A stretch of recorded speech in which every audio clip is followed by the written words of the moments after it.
ایمان کو مضبوط کرنا 17 سنن ابو داؤد نمبر 4031 میں موجود ایک حدیث میں حضور نبی اکرم صلی اللہ علیہ وآلہ وسلم نے نصیحت فرمائی کہ جو شخص کسی قوم کی مشابہت اختیار کرتا ہے وہ انہی میں شمار ہوتا ہے۔ تمام مسلمان اپنے عقیدے کی طاقت سے قطع نظر یہ خواہش رکھتے ہیں کہ ان کا شمار کیا جائے اور آخرت میں نیک لوگوں کے ساتھ ختم ہو، لیکن یہ حدیث واضح طور پر تنبیہ کرتی ہے کہ مسلمان صرف اسی صورت میں صالح سمجھا جائے گا جب وہ صالحین کی تقلید کرے گا۔ یہ تقلید ایک عملی چیز ہے، نہ کہ صرف الفاظ کے ذریعے اعلان۔ یہ تقلید صحیح طور پر اللہ تعالیٰ کے احکامات کی تعمیل، اس کی ممانتوں سے اجتناب اور رسول اللہ صلی اللہ علیہ وسلم کی روایات کے مطابق صبر کے ساتھ تقدیر کا سامنا کرنے سے ہوتی ہے۔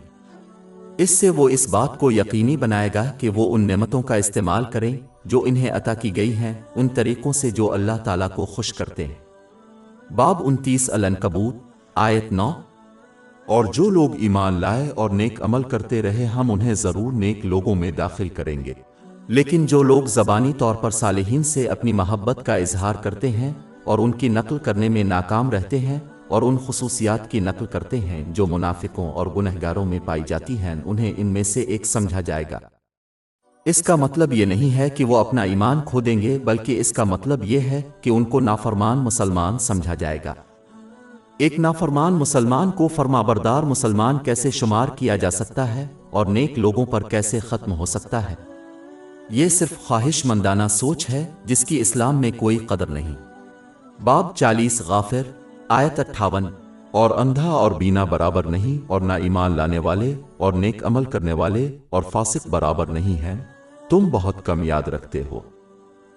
آخر میں اہم حدیث اچھے لوگوں سے دوستی کرنے کی اہمیت کی طرف بھی اشارہ کرتی ہے، جیسا کہ کوئی ان کے ساتھیوں سے منفی یا مثبت طور پر متاثر ہوتا ہے۔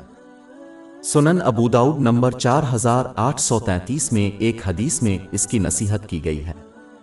لہذا اگر کوئی نیک لوگوں کی مشابہت اختیار کرنا چاہے تو دنیا میں ان سے دوستی کرے۔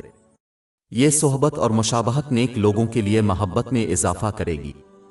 یہ حقیقی محبت آخرت میں اپنے محبوب سے جوڑ دیتی ہے۔ صحیح بخاری نمبر 3688 میں موجود حدیث میں اس کی تلقین کی گئی ہے۔ ہماری ویب سائٹ www.sheikhpod.com پر 400 سے زیادہ مفت e books, audio books, infographics, podcast اور بلاگ دستیاب ہے۔